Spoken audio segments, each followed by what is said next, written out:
शताब्दी की शुरुआत में एक संत हुए यूरोप में जिनका नाम था वेलेंटाइन। ये हुए रोम में, और उस समय रोम का राजा था क्लॉडियस, बड़ा क्रूर आतंकी। उसकी क्रूरता और आतंक के किस्से यूरोप के इतिहास में भरे पड़े।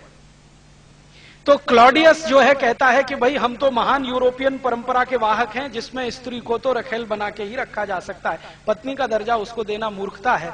उसी क्लॉडियस के राज्य में ये वेलेंटाइन हो गए जो गांव गांव घूम घूम के कहते थे कि भाई शादी करो, शादी करके रहो और एक पत्नी के साथ रहो। साहित्य का थोड़ा अध्ययन किया और भारतीय साहित्य से उन्हें पता चला कि एक पत्नी के साथ रहना, एक स्त्री के साथ रहना कितना सुखद होता है। उसमें कॉम्प्लिकेशंस कम होते हैं, उसमें बीमारियां कम होती हैं, वेनरल डिसीजेस बहुत कम होते हैं। ये सब उन्होंने पढ़ लिया। और ये भारत का साहित्य उनको मिला कैसे? ये मिला इस तरीके से कि भारत का व्यापार बहुत चला है यूरोप के लोगों के साथ वाया अफ्रीका। 5वीं शताब्दी की शुरुआत में और 4वीं शताब्दी के अंत में वेलेंटाइन को भारत का कोई शास्त्र मिल गया, उसका उन्होंने अध्ययन कर लिया। अध्ययन करके पता चला कि भारत की परिवार व्यवस्था कुछ इस तरह की है, तो उन्होंने भरपूर प्रचार किया पूरे रोम में घूम घूम कर कि शादी करो, शादी के बाद रहो। तो वेलेंटाइन मशहूर हो गए रोम में शादी कराने के लिए। तो वो क्या करते थे? व्याख्यान देते थे गांव गांव जाके और लोगों को समझाते थे शादी करने के क्या फायदे हैं और शादी करने के बाद शारीरिक संबंध रखने के क्या फायदे हैं, वो सब समझाया करते थे। क्लॉडियस जो था उनसे चिढ़ता था हमेशा। क्लॉडियस ये कहता था कि हमारी जो महान परंपरा है यूरोप की शादी नहीं करने की, उसका ये नाश करने में लगे हुए। बहुत ज्यादा गुस्सा जब आया क्लॉडियस को, तो क्लॉडियस ने क्या किया? वेलेंटाइन को फांसी पर चढ़ाने का आदेश दे दिया। राजा जो होता था वो कोई भी आदेश दे सकता था, राजा के मुंह से निकले हुए शब्द ही कानून माने जाते थे।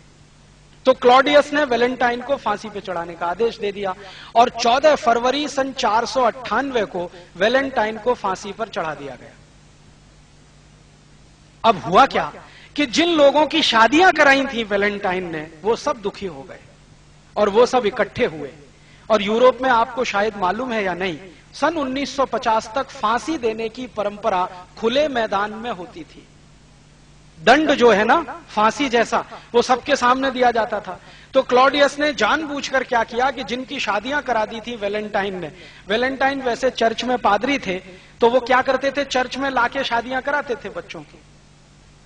तो जिनकी शादियां कराई थी क्लॉडियस ने उन सबको इकट्ठा करके उनके सामने क्लॉडियस के अधिकारियों ने वेलेंटाइन को फांसी पे चढ़ा दिया। तो उनके जो चेले चपाटे थे वेलेंटाइन के, वो सब बहुत दुखी हुए।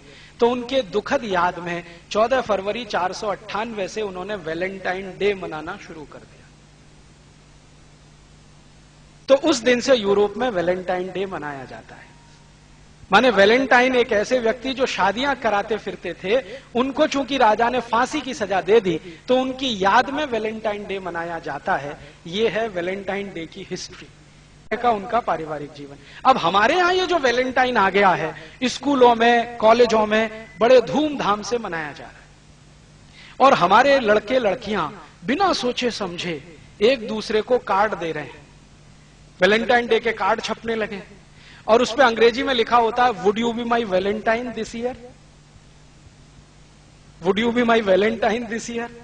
और ये जो लड़के लड़कियां हैं, इनको कुछ सोच समझ तो है नहीं, तो ये अपने दादा दादी को भी वही कार्ड दे देते हैं, would you be my Valentine this year.